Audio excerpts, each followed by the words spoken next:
Bien, ¿qué tal? ¿Cómo están? Les saludo a su profesor Luis Basario Castillo. Y bueno, pues bienvenidos nuevamente a que estamos preparando este tema. ah, Ahí a través de este video, bueno, el Colegio Champaña de Trujillo y todos ustedes estamos ya aptos para explicar de manera a grosso modo sobre la burguesía, cómo surgió y cómo es que aparecieron las ciudades. Hemos visto ya la Edad Media, hemos estado viendo lo que respecta también a la sociedad feudal, a la iglesia feudal, la crisis en la Edad Media, y ahora también vamos a hablar sobre la burguesía. Entonces vamos a explicar este punto que también es muy importante y que hoy también lo vamos a detallar. Vamos a empezar primero con el surgimiento de la burguesía. Vamos a observar estas imágenes. Estas imágenes son netamente comerciales, ¿no? Acá podemos ver muchas tiendas vendiendo telas, artesanías, animales domésticos, ganadería, y en fin, todo este círculo es de puras ventas. Acá tenemos animales porcinos, ¿no? Y muchos otros objetos que se vendían. Esta era la plataforma o el croquis, digamos, del lugar donde estaba la burguesía o la ciudad. Estaba acá la catedral, aquí estaba la plaza central, donde se vendían los productos. El ayuntamiento, que era el lugar donde se ponían de acuerdo los líderes para llevar adelante la economía y también parte de la política, eh, digamos, en esta época. Había también murallas, murallas internas y murallas externas alrededor de toda la ciudad. Algo así como en un tiempo lo fue la Avenida España. La Avenida España era antes amurallada. De eso hay algunos restos, ¿no? Por ejemplo, en la estación de ferrocarril, otro cerca, en la Avenida España, cerca del colegio, bueno, Modelo, también existen algunos retazos de esta muralla que quedaron, ¿no? Entonces, así se conformaba con estas partes la ciudad medieval. Y adentro estaban algunas casas, digamos, principales y secundarias de la sociedad en la burguesía. Vamos a ir entonces explicando cada uno de ellos. Entonces, la ciudad medieval. Acá tenemos en este croquis, podemos observar con más claridad, ¿no? Acá tenemos a la catedral, que siempre tenía que estar allí. Y miren, al exterior, las murallas. Esto era para protegerse de las invasiones, para protegerse de los enemigos, ¿no? Y acá estaba la plaza central, que acá se hacía en el mercado, ¿no? El mercado donde ellos expandían sus productos. Y aquí el ayuntamiento, en este lugar se hacía el ayuntamiento, donde se reunían para ver la problemática de las ciudades y todo lo demás. Y habíamos visto que había también dos murallas, unas murallas internas y las murallas externas para protegerse de los enemigos. En el siglo XI ya había desaparecido el terror de los bárbaros, ya no había ya digamos, esas tribus guerreras, ¿no? La economía rural mejoró y las cosechas tuvieron ya excedentes. ¿Qué significa un excedente? Un excedente significa el sobrante, lo que sobró digamos, de esta buena hegemonía y que se resaltó dentro de la economía, digamos, en esta época medieval, en cuanto a la burguesía. Entonces, estas eran ciudades medievales, pero la economía mejoró. ¿Pero en dónde? No en la costa, sino en la sierra, o sea, en el área rural.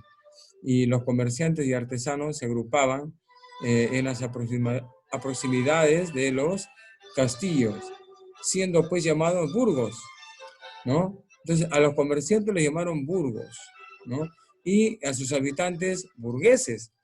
Entonces, que era la nueva clase social cuya riqueza no está ligada a la posesión de la tierra, sino estaba ligada, digamos, a las ventas, al comercio, más que todo.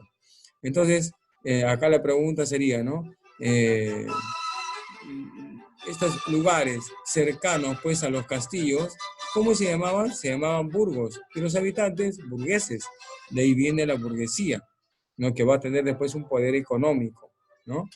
Entonces, ya no las tierras, porque en la época principal, en el feudalismo, era pues la tierra era una riqueza, ¿no? La base de toda riqueza era la tierra. Pero aquí ya no, acá era digamos, el comercio más que todo. Vamos a continuar, entonces, así quedó entonces la sociedad, o perdón, la ciudad medieval. Tenemos a la burguesía propiamente dicha ahora. En el siglo XII, o sea, pasaron ya 100 años más, surgen los burgos. Los burgos ya sabemos que son las ciudades principales, ¿verdad? Y a partir del siglo XIII se mejoraron las técnicas agrícolas y por consiguiente el incremento del comercio aperturó nuevos mercados y también, digamos, la economía también progresó en esta etapa, ¿no? En una primera etapa. Recién a partir del siglo XIII, 1200, ¿no? A 1299, estamos hablando del siglo XIII, donde gracias a las nuevas instrumentos, técnicas de agricultura, cómo sembrar, cómo cosechar y todo lo demás, cómo almacenar sus productos y cómo distribuirlas, se realizó en el siglo XIII. Vamos a continuar. Ahora, en los burgos surgieron muchas instituciones sociales nuevas, ¿no? Muchas instituciones sociales, aparte de la catedral, de la iglesia, surgieron empresas, pequeños bancos, pequeños tiendas comerciales que existían en estos lugares, ¿no? Y surge también el trabajo asalariado, ¿no? Es decir, ya no trabajabas al sistema de trueque, sino al sistema asalariado. Porque a veces tú trabajabas y te llevabas productos, ¿no? Por ejemplo, de repente era trigo, de repente era caña de azúcar, qué sé yo. Entonces llevabas tú productos, pero no te pagaban. Algo así como un trueque por la fuerza de tu trabajo. Pero ya más adelante surgió el trabajo asalariado, remunerado, una economía monetaria, apareció también la moneda y apareció también la banca, ¿no? En los burgos. Entonces hubo los créditos, los préstamos, las famosas letras de cambio, los bonos, los pagarés, etcétera, etcétera, ¿no?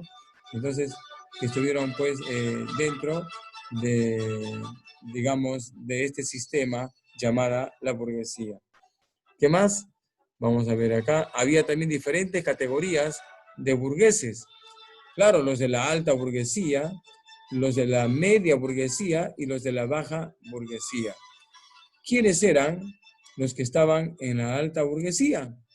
Fue compuesta por grandes empresarios, comerciantes, banqueros, adinerados, los que tenían industrias, ¿no?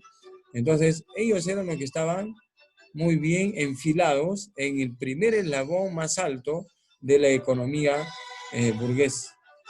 Los burgueses medios eran funcionarios públicos y profesionales universitarios de alta calificación, que también estaban por debajo de la alta burguesía. Luego la baja burguesía, que estuvo integrada por pequeños comerciantes, artistas y funcionarios públicos, pero que ganaban menos, ¿no? Entonces también estaban ellos compensados dentro de esta pirámide, podríamos llamarlo así, una pirámide eh, de la clase social en la burguesía. Entonces, la alta burguesía, la mediana burguesía y la baja burguesía. Dentro de la alta burguesía estaba la oligarquía. ¿Qué era la oligarquía? Era un sistema donde político, económico y social, donde un pequeño grupo tenía el poder. Ese pequeño grupo que tenía el poder se llamaba oligarquía. Entonces, también estaban los mercaderes, pero los grandes mercaderes, algo así como si yo le dijera, por ejemplo, los dueños de los supermercados, Totus, Saga, Ripley, Plaza Vea, los dueños, ¿no? Podríamos llamar que los dueños hoy en día eran de la alta burguesía de esta época. También estaban un poquito más abajo los profesionales en la media burguesía, ¿no? Los médicos, los abogados, los drogueros los que vendían pues, en su farmacia, ¿no? Medicina. los pañeros, los que hacían paños, las telares, y también por ahí digamos, en parte también estaban la baja burguesía, ¿no? Que eran los artistas, los artesanos, los campesinos y pequeños comerciantes, ¿no? Que, bueno, solamente era para de subsistencia. Entonces, así se compuso en general, ¿no? En estas tres categorías, en el aspecto social, cómo estaba conformada la burguesía en esta etapa. Vamos a continuar. Tenemos también el trabajo y el gremio. Muy bien. Habíamos dicho que el trabajo en esta época era ya remunerado, asalariado. Claro, no con tanto pago, ¿no? Pero al menos se les pagaba. Entonces, provocó que los artesanos se agruparan en gremios. ¿Para qué? ¿Qué es un gremio? Es algo así como un sindicato. ¿Y para qué? Para defender tus derechos, para defender no solamente derechos individuales de la persona, sino también tus derechos laborales, ¿no? Y de esta manera eran atendidos sus necesidades, sus problemas, sus quejas, ¿no? Y habían talleres, los gremios eran talleres donde se encontraban pues los aprendices, los oficiales y el maestro, ¿no? Y el maestro ya era lo máximo. El aprendiz estaba recién haciendo sus primeros pininos y los oficiales ya eran los que ya adquirían alguna experiencia, ya sabían el trabajo. Y el maestro era el dueño del taller y por lo tanto un integrante principal de los gremios. La transformación de la vida medieval. Claro, conforme avanzaba el tiempo, podíamos ver que había una transformación. Ya no solamente la tenencia de tierra, sino el comercio, ¿no? Casi ya a finales de esta vida o etapa medieval, el comercio fue dando más sus frutos.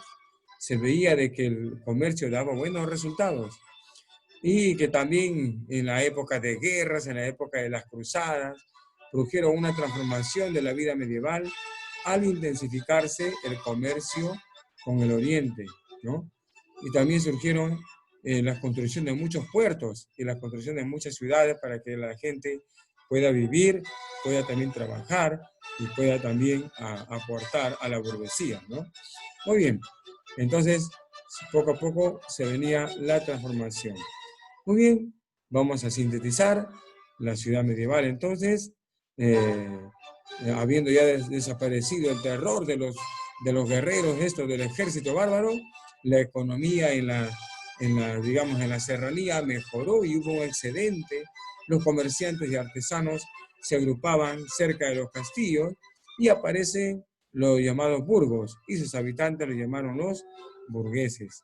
Ya la burguesía en el siglo XII surge y a partir del siglo XIII se genera el incremento y el impacto sostenible del comercio.